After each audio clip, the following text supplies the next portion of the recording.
In today's video, I'm going to teach you how to automatically dimension sides in AutoCAD.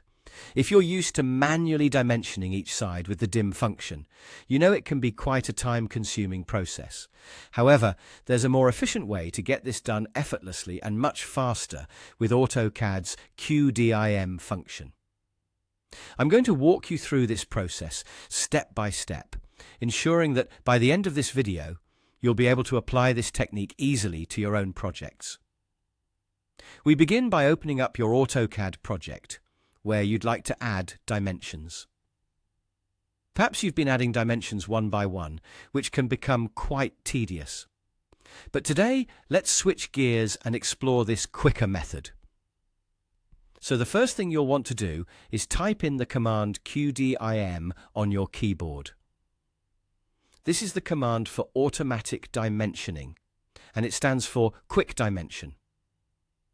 It's specially designed to streamline your workflow by allowing you to dimension multiple sides instantly.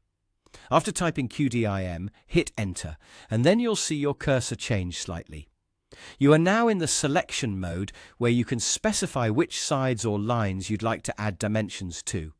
Simply click on the sides one by one.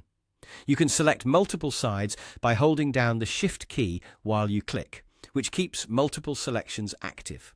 This flexibility lets you be very precise about which areas of your design you want to dimension.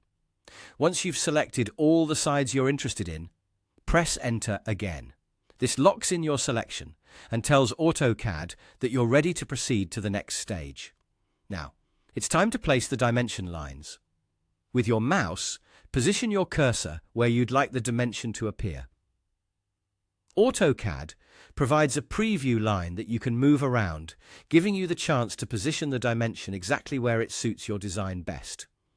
Click your mouse to place it once you've found an ideal spot, and just like that, your dimension is applied.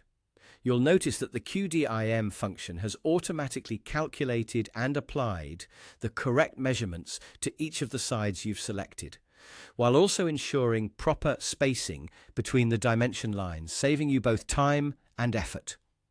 And there you have it. By using QDIM, you've simplified your drafting process, achieving more in less time. It's a great tool when dealing with complex projects with numerous dimensions. One final tip before we wrap up.